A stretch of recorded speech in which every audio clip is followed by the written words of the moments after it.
G'day legends and welcome to True Blue Buzz and Beyond, the podcast where we dive deep into the world of cannabis, Aussie style. I'm Uncle Herb and today we're rolling it back to where it all began. Before we start looking ahead, we've got to take a trip back through time. How did cannabis first arrive in Australia? When did it go from being a valuable crop to an outlawed plant? And what kept the underground scene alive all these years?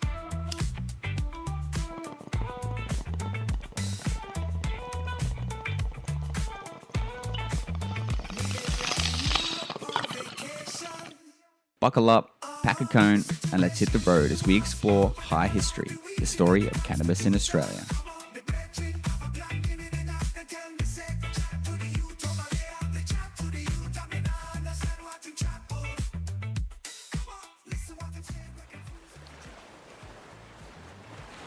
Picture this. It's 1788. The first fleet rocks up on our Aussie shores, bringing convicts, supplies, and a little something extra: hemp seeds. Now back then, cannabis wasn't a controversial plant. It was just another crop. The British relied on hemp for making sails, ropes, and uniforms. Governor Arthur Phillip was even encouraged to turn Australia into a hemp powerhouse. But let's be real. When you're trying to survive in a brand new colony, growing hemp ain't exactly a top priority. It never really took off in the way the Brits had hoped.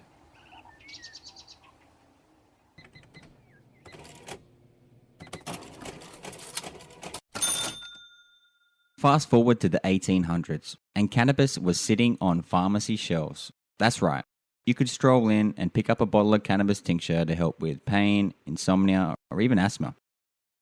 But then things changed.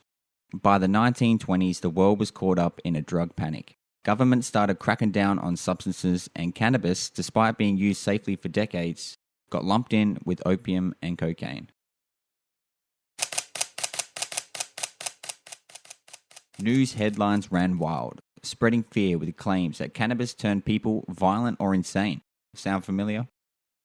In 1925, Australia signed the Geneva Convention on Opium and Other Drugs, setting the stage for full-blown prohibition.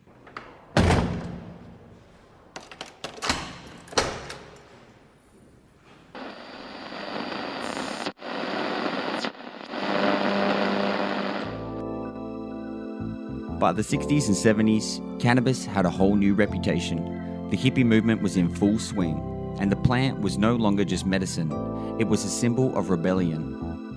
One place that stood out was Nimbin, New South Wales. This little town became the epicenter of Australia's cannabis culture.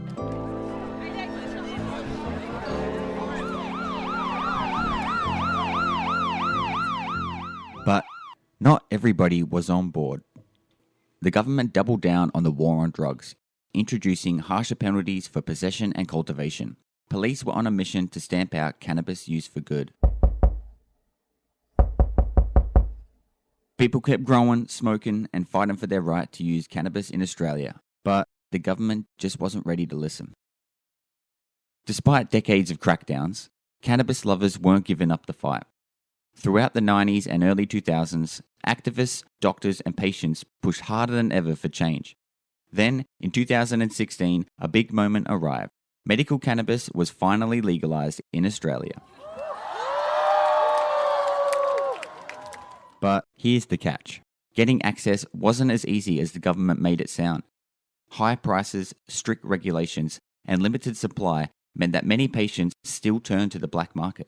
But the battle wasn't over. It had just entered a new chapter. So, where does that leave us today? Medical cannabis is legal, but still not very affordable. Recreational use is still illegal in most of the country. But change is in the air. Public opinion is shifting, with more Aussies than ever backing full legalization. And let's not forget the booming legal market overseas. Canada, the US, Germany, Thailand. How long before Australia follows? We're at a crossroads. The government can either stick to outdated laws or open the door to a brand new industry. And that's a wrap on High History, the story of cannabis in Australia. We've come a long way, but there's still plenty of ground to cover. Over the next episodes, we'll be diving deeper into everything cannabis, from growing and breeding to laws, culture, and the legends shaping the Aussie scene. So hit follow, share it with your mates, and join the combo. This is True Blue, Buds and Beyond. Keep your cones packed and your vibes intact. See you next time.